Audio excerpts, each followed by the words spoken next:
तर आमदारांच्या बाबतीत कुठला संपर्क झाला असेल असं वाटत नाही.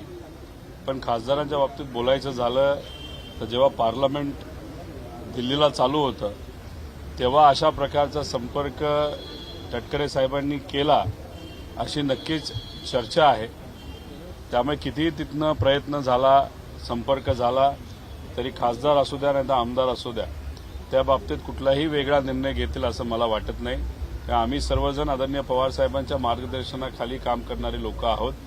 पवार साहेब जे सांगतील ते आम्ही करणार आहोत आणि आमच्या सर्वांसाठी विचार सुद्धा तितकेच महत्त्वाचे वाटतं की आदरणीय दादांच्या पक्षामध्ये असणारे जे सर्व प्रमुख नेते आहेत त्यातले सर्व लोक पवार साहेबांचा आदर करत असावेत. तटकरे साहेबांच्या बाबतीत मला सांगता येणार नाही.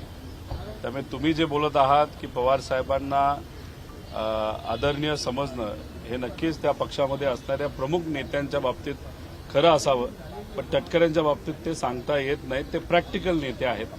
जसं वारं आहे, जसे अधिकार आहेत, तशा पद्धतीने ते वक्तव्य करतात, भूमिका घेतात.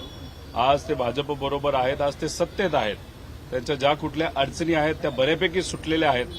त्यामुळे ते भूमिका घेत असताना ते व्यक्तिगत भूमिका घेतात. पण दादांच्या पक्षाच्या बाबतीत बोलायचं झालं मला असं वाटतं की दादा हे प्रमुख नेते आहेत. पण जेव्हा आपण खोलात जातो तेव्हा दादा प्रमुख नेते असले तरी तटकरेंचं बरंच काही त्या पक्षामध्ये चालतं. प्रफुल्ल पटेलांचं सुद्धा बरंच काही त्या पक्षामध्ये चालतं असं मला वाटतं. पण प्रफुल्ल पटेल हे अनेक वर्षांपासून साहेबांबरोबर काम करणारे नेते आहेत. तटकरे साहेबांच्या बाबतीत मला काय खूप खोलात जाऊन सांगता येईल. खासदारांच्या बाबतीत असं कुठेही चर्चा झाली असं मला तरी वाटत नाही. आमदारांच्या बाबतीत सुद्धा अशा बाबतीतली चर्चा कुठेही झालेली नाही. शेवटी पक्ष निर्णय घेत असतो, पवार साहेब निर्णय घेत असतात.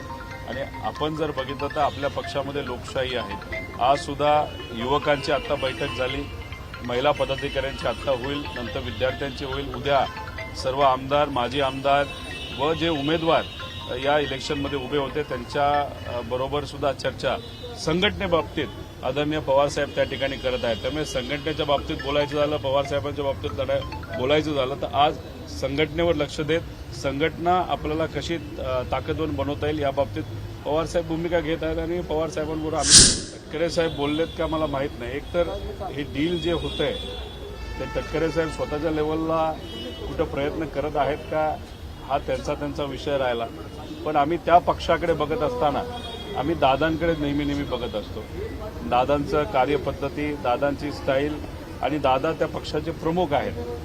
हे बाहेरून नक्कीच ते खरं असलं तरी आज जर आपण खोलात गेलो तरी तटकरे साहेबांचा हस्तक्षेप बऱ्यापैकी त्या पक्षामध्ये आहे असं सुद्धा तिथं चर्चा आहे.